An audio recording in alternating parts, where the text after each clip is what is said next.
international packing tips for 2025. Let's make it easier. Today, my video is all about international packing for 2025 to make it easier, lighter, and a lot more fun. Let me show you how with some quick tips, along with, I wouldn't say all, but a lot of travelers leave behind. And it's kind of your secret weapon. So we're getting ready to head over the water again to Venice, making our way to Croatia. Air travel keeps changing all the time. One of those big changes is the size of our bags. When you fly internationally, make sure that you check the airline's website to know the maximum size you can bring on the plane. A pretty standard is stay between the 20 inches to 22 inches, and that includes the rolling wheels because they're getting very strict on what they'll let you carry on, and you don't want to get up to the gate and end up having to check your bag. Part of our trip will be road tripping, and if you've ever seen an international car, there are no Tahoes on the road. The cars are tiny. And if you want to avoid having your suitcase sit on your lap for that whole time, a carry-on is the way to go. So by the end of this video, I'm going to show you how to pack easier, pack lighter with a carry-on, your personal item bag, and have all of it for 10 days at least. Let's start with the suitcase strategy. Airlines in 2025 are measuring the bags like our old school hall monitors. Remember them? I have a hard shell suitcase that locks. Also TSA approved, so I don't have to worry about if they do need to get into it, they won't break into it. They'll just use their special key to unlock to get inside. I've traveled with this suitcase for years and it hasn't done me wrong. Just make sure you get a suitcase that will hold up to all of the bag tossing, your tossing, the falling, everything in between. That's why hard suitcases are usually better for that. And the 360 wheels, also a big plus. Once you've chosen your suitcase, you're going to keep it light, you're going to keep it tight, and it's going to make it much easier to head around internationally on those cobblestone streets, all those steps, and to squeeze it in those tiny little rental cars. Suitcase chosen. Now let's make sure what goes inside actually works. A capsule wardrobe trick, which I'm sure most people have already heard of. But raise your hand if you've ever packed 14 outfits for a 10-day trip and worn the same jeans 3 times. And then in this video, I'm going to show you how I put it all together.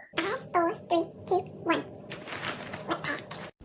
This will be your easiest way to pack for every trip. We're going to start with 5 tops. You're going to stack them all together so that you can fold them and then roll them. Put them in your packing cubes. 4 bottoms. Pair of jeans, pair of cargos, 2 pairs of shorts. Keep them a solid color and basic, which is easy to match with all your tops and interchangeable. Next, you're going to have your 3 accessories, whether it be belts, scarves, hats, and then 2 pairs of shoes. And then remember to make space for your toiletry bag. Okay, wardrobe simplified, and now to my secret weapon. Packing cubes and my compression cubes are like my Spanx for my suitcase. Everything's tighter, and suddenly I have extra space for another pair of shoes. I use regular packing cubes to help me organize, and I use compression cubes to pack bulkier items like my sweaters, my jeans that I can squish down. And let me show you the compression cube part. So it's basically stretched wide, and I use, when I lay my sweaters in there, my jeans, like I said, all my bulky stuff. You're gonna zip the first zip like a regular packing cube, and then all this is a second zipper that goes all the way around to shrink that cube smaller And obviously I can stuff more in here, which yay. Then you're able to tuck those in.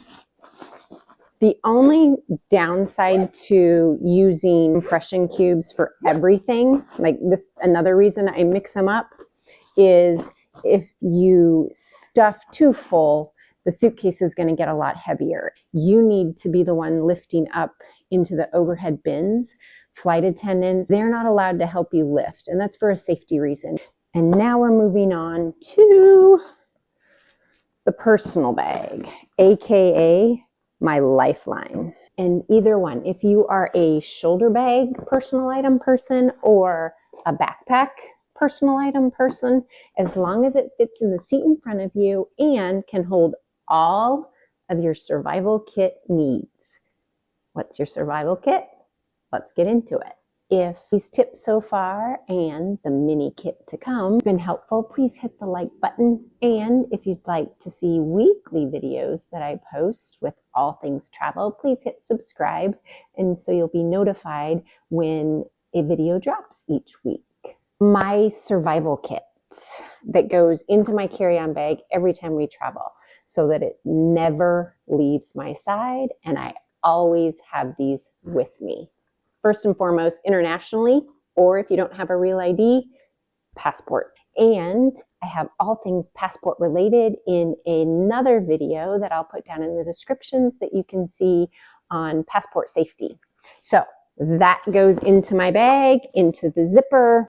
Other thing, my wallet with my credit cards, my cash, that will go in here, as well as I will keep separate in my mini bag that I'm going to hide inside as my third item that I use while we're out and about. I will have separate cash and another credit card or debit card in here so that I have them in two different places if something should get lost or stolen. Any medications that you cannot survive without need to be in your personal item bag, not your carry-on luggage. That on the off chance that they have to check your bag last minute, you're not going to be without it. Portable chargers. I don't like using public chargers for many reasons. I've posted in other videos why that is, so you can have a peek there. But these are great. They adapt to all of my devices, and this one's nice, easy to charge back up. This one I can charge corded or with my MagSafe case, and as well it has a little stand, so on my tray table I can put my phone to it and watch my shows. That goes in my goodie bag, as well as my mini kit that has lotion, ibuprofen, my AirPod holders, and if you've been here a while, my other lifeline, my Tide stick, chapstick, eye drops, all of that goes in here as well. I already have, I have my iPad in here. One full outfit. That, whoop.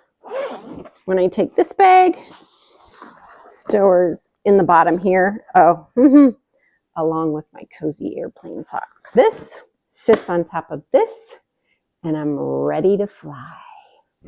And let's not forget the little pieces that make us look like a packing genius. Water bottle. Whether it's a fancy reusable water bottle or one that you just picked up in the airport before you were flying out, keep a hold of it, reuse it throughout the whole trip, and you're good to go. The other thing, my sister-in-law this June when we were in Italy can wholeheartedly attest to blister band-aids. Even with the best walking shoes, there is a lot of walking, there's a lot of cobblestones, uneven streets, things happen, and these blister band-aids are fantastic. A reusable bag. It rolls up nice and tight. It'll fit in my walk around bag. What could you use this for? Well, I'm going to be using it for olive oil, my Illy coffee, and maybe some Italian wine that will be coming back to be shipped home. But while I'm out and about, I can carry it around in my reusable bag. I'm sure you already know your adapter. This one we got so it covers different countries. There's one when we went to Dublin, we just got one specifically for Ireland, but I would recommend multiple countries. It's not a converter, it's just an adapter so that you can plug it into all of the plugs in the different countries. If you have hair dryer, curling iron, things like that needs to be converted, you'll need to get a different one. And they're usually bigger, heavier, and clunkier. So my suggestion would be to actually get a travel curling iron, or like I have a travel straight iron that is European adaptable, so that you're only carrying this that you would plug it into, and the wattage will already adapt. Your carry-on suitcase, your personal item bag, and yourself. You are ready for international travel for 10 days or more in 2025. Please hit the like and subscribe and grab a glimpse of good travels every week. Travel well, travel light, and travel in style. Happy travels. So once you've got your suitcase chosen, whether it's a fancy one or just a plastic water bottle that you picked up on the airport,